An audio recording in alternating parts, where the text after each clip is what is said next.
Momento de reflexão. Meus queridos, meus amados, que a paz do Senhor Jesus esteja na casa de cada um de vocês. Eu me chamo Elizabeth. Estou aqui para conversar com vocês, para dizer que é um prazer, é uma alegria falar com cada um de vocês e agradecer por sua atenção, seu carinho. Tenho recebido, palavras de carinho nos comentários e agradeço a Deus por isso. Palavras de incentivo e agradeço a Deus. Sou grata, meu Deus, por Ele ter me dado essa oportunidade de poder falar.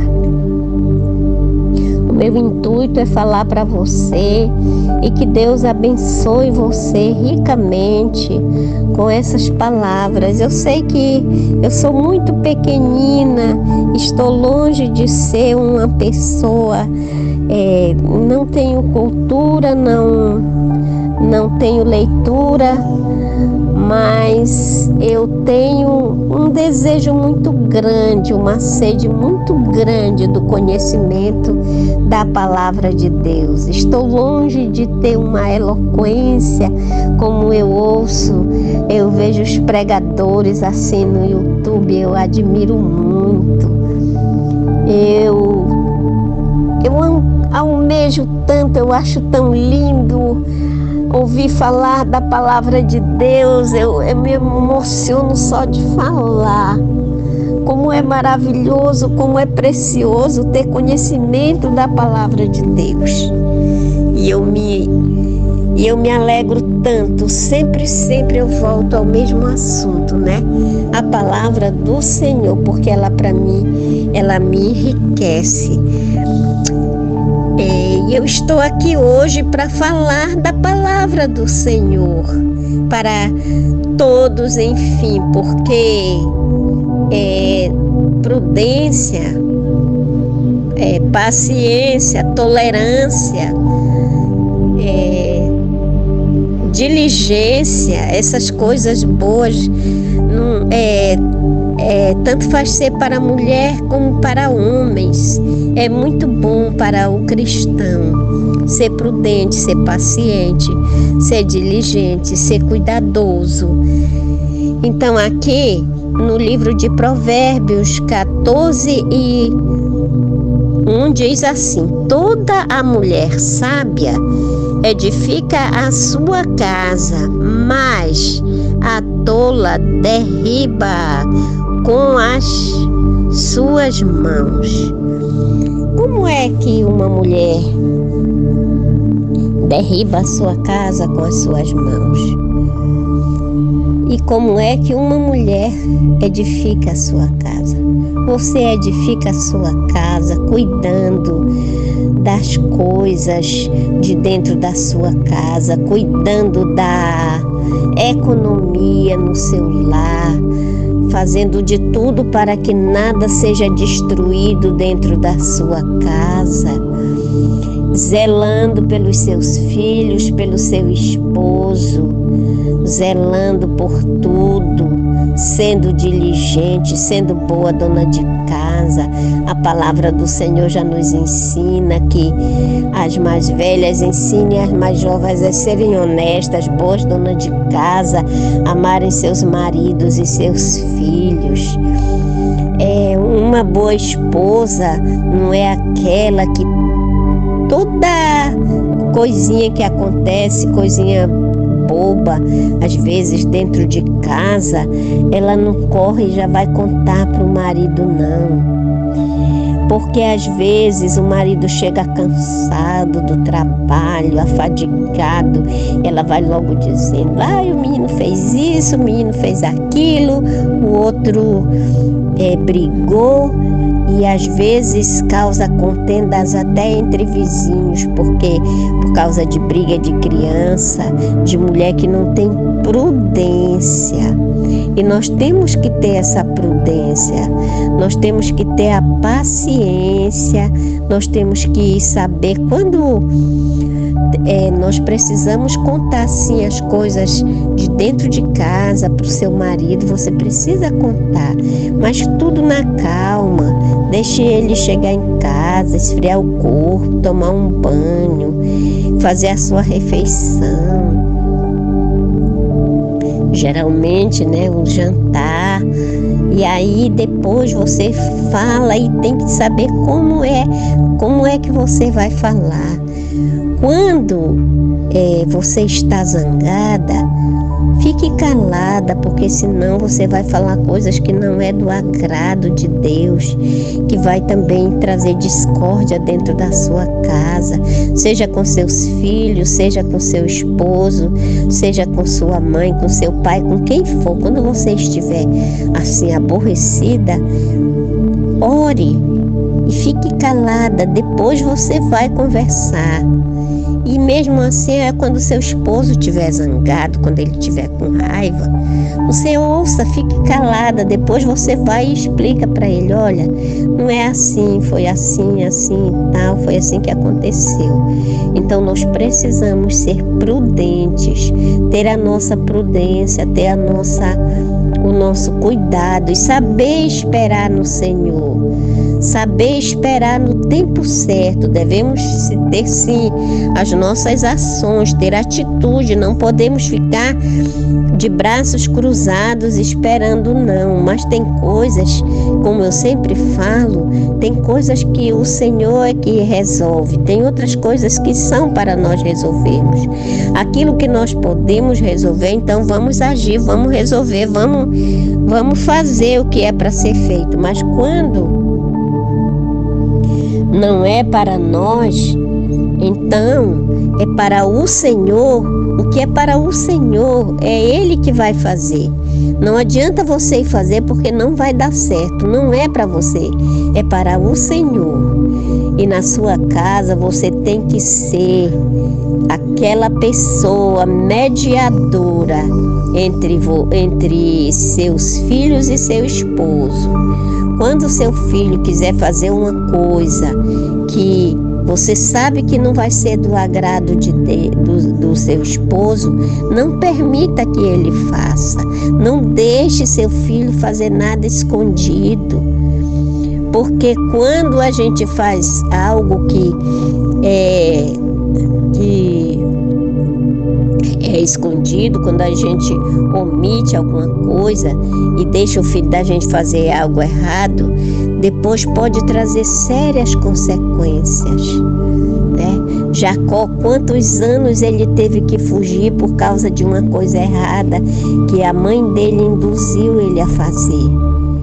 Ele teve que ir para longe e ali servir o seu sogro por mais de 20 anos para depois se libertar. Ele pagou um alto preço, porque Deus tinha dado a primogenitura a ele, apesar de que Esaú era o mais velho, mas Deus já tinha falado que quem ia ter o direito de tudo era Jacó. Mas acontece que Deus ia fazer do jeito dele, mas eles se anteciparam e Jacó roubou a bênção do irmão dele. O direito de primogenitura ele não roubou não, porque o direito de primogenitura Esaú desprezou. Pelo um prato de lentilha, ele desprezou o seu direito de primogenitura. Mas as bênçãos não, a bênção que Isaac deu a Jacó, ele roubou, Jacó roubou de Esaú. E juntamente com quem? Com a sua mãe. e isso trouxe graves consequências.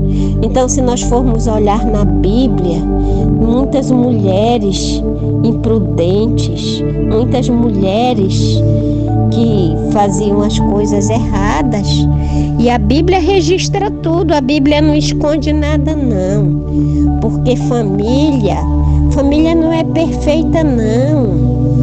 E Rebeca, apesar de tudo isso, de ela ter feito tudo isso, porque Rebeca preferia a Jacó e Esaú era o preferido de Isaac. Então por isso ela fez isso, mas ela poderia ter agido de outra forma. E se Deus tinha prometido que a bênção era de Jacó, Deus ia fazer com que isso acontecesse naturalmente, de acordo com a vontade dele.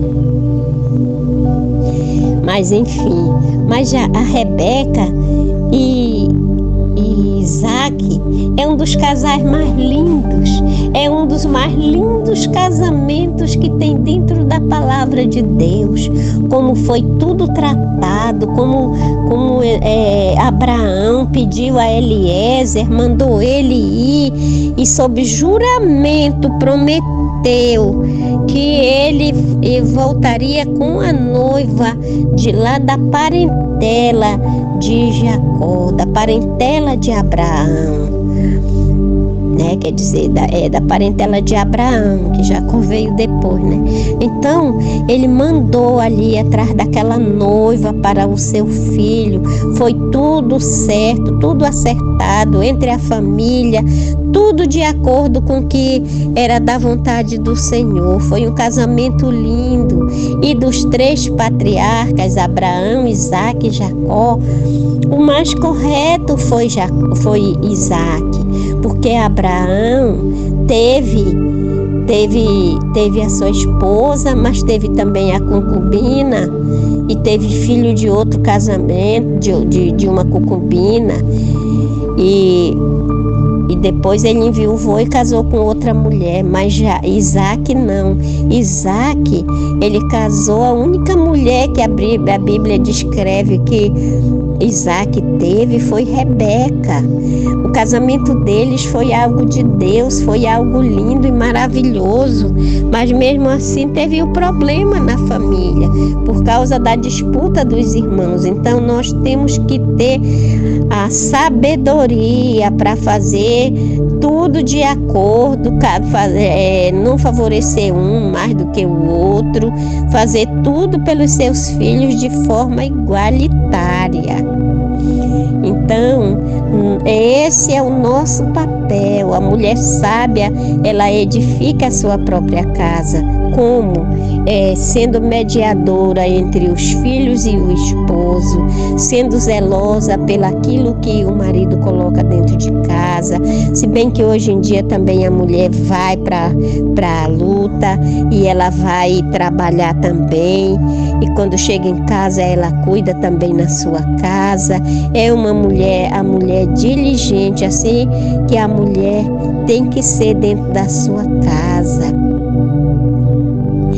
dentro da igreja, porque sabe, quando nós somos uma mulher que edifica, nós não edificamos somente a nossa casa, ao nosso redor, porque uma firma, ela não produz favorecimento somente para os seus empregados diretos, mas para os seus para os familiares dos seus empregados, pelos empregados indiretos terceirizados, tantas coisas. Assim é uma mulher sábia, ela edifica a sua casa, ela edifica, ela ajuda com seu testemunho, com a sua vida, ela é espelho, é exemplo para outras mulheres. Ela edifica não somente a casa dela, mas também, sendo exemplo, ela edifica a casa de outras mulheres que vão aprendendo com ela a cuidar da sua casa, a zelar pela sua casa. Eu lembro de uma pessoa, uma conhecida minha, que era amiga da minha irmã, e dizia: eu aprendi a cuidar de casa com ela, eu aprendi a cuidar de casa com essa pessoa que era a minha irmã, e essa outra dizia que aprendeu porque a minha irmã ensinou ela, porque ela via como era que a minha irmã cuidava da casa dela e ela frequentava muito a casa da minha irmã, então ela via e ela aprendeu. Então nós não edificamos somente a nossa casa com a nossa vida, não, nós edificamos outras casas, outras pessoas que possam se espelhar em nós. E é essa palavra que eu tinha neste dia para você. Que Deus o abençoe. Eu vou fazer uma oração por você. Meu Deus e meu Pai, no nome de Jesus, eu te peço, Senhor, por todos os lares, por todas as casas, Senhor, que a mulher, Senhor Deus, seja sábia, Senhor Deus, para edificar a sua casa, que o marido seja, Senhor Deus, o provedor, seja protetor, seja, Senhor Deus, a segurança da sua família, meu Pai. Meu Deus e meu Pai, que o casal, Senhor Deus, que possa estar ouvindo essa mensagem, seja um para o outro, meu Pai, e que os seus filhos possam ver, Senhor Deus, nos seus pais, Senhor Deus, exemplos, bons exemplo de fidelidade, exemplo de cuidado, exemplo de zelo, exemplo de carinho, Pai. No nome de Jesus, abençoa todas as famílias, Senhor Deus, brasileiras, meu Pai, todas as famílias da terra, Senhor. Meu Deus e meu Pai, no nome de Jesus, Senhor, eu entrego, eu te peço essas coisas e já te agradeço. Deixe seu like, inscreva-se no canal, se não for inscrito, ative o sininho das notificações e compartilhe com seus amigos. E muito obrigada, Deus o abençoe. Amém. Glória a Deus. Eita.